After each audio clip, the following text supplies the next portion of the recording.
여러분 안녕하십니까? 대구 경북을 대표하는 시도 때도 없는 뉴스 송보입니다. 오늘의 주뉴스입니다. 대구도시철도 1호선 동대구역 출입구가 신설됩니다. 새 출입구는 동부로 남측 신천동 743번지 일원에 길이 40.9m, 폭 4.5m 규모로 조성됩니다. 옛 고속버스 터미널 개발 사업 시행사 청우 C&D가 기부 체납 방식으로 이전 부지에 광장 건립 후 지하철 연결 통로 및 출입구를 설치할 계획입니다. 출입구에는 엘리베이터와 에스컬레이터가 각각 1개씩 설치됩니다. 오는 2026년 6월 준공할 예정입니다. 축사의 잠금 장치가 느슨한 틈을 타 축사를 나온 소떼가 심야의 대류를 활보하는 소동이 경북 김천에서 발생했습니다.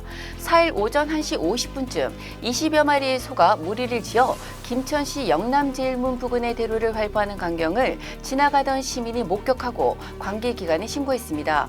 출동한 경찰과 소방당국은 오전 3시쯤 소의 무리를 안전하게 주인에게 인도했습니다.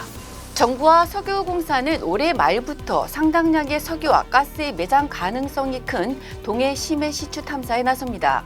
특히 경북 포항 영일만항 인근 해역 중에서도 자원이 대량 매장돼 있을 것으로 추정되는 동해 8광부와 6-1광부 북부, 일명 대왕고래 지역부터 시추 탐사합니다. 지난 3일 정부는 윤석열 대통령의 국정브리핑을 통해 대규모 가스 석유 매장 가능성을 확인하는 시추 계획을 공식 발표했습니다. 대구 경북과 정부가 2026년 7월 1일 통합자치단체 출범을 목표로 연내 특별법 제정 등 속도를 내기로 했습니다. 이상민 행정안전부 장관과 우동기 지방시대위원장, 홍준표 대구시장, 이철우 경북도지사가 4일 정부 서울청사에서 간담회를 갖고 대구 경북 통합 추진 방안을 논의했습니다. 특히 정부는 대구와 경북의 합의안 마련을 위해 관계부처가 참여하는 범정부 통합지원단을 구성해 정부 차원의 대구 경북 통합 지원 방안을 구체화할 계획입니다. 대한의사협회가 오는 7일까지 14만 의사회원을 대상으로 총파업 투표를 실시합니다. 대구 경북 지역엔 약 1만 명이 대상입니다. 의대 증원을 비롯한 내년도 의원급 수가 협상 결렬 등의 영향으로 총파업 찬성률이 높을 것이란 게 의료계 분석입니다. 의협은 총파업 찬반 투표 이후 9일 전국 대표자 회의를 열어 총파업 시기, 방식을 논의할 방침입니다.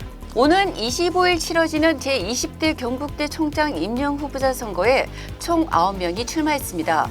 경영학부 권순창, 일반사회교육과 김광기, 의대 김상걸, 윤리교육과 김영하, 의료학과 이신희, 정치외교학과 이정태, 물리학과 이영철, 경영학부 하성호, 신소재공학부 허영우 교수입니다. 공식 선거운동은 5일부터 시작됩니다. 선거인 종류별 득표 반영 비율은 교원 70%, 직원 23%, 학생 7%입니다. 지금까지 6월 5일 수요일 영남일보 시도 때도 없는 뉴스였습니다. 다음 시간에 뵙겠습니다.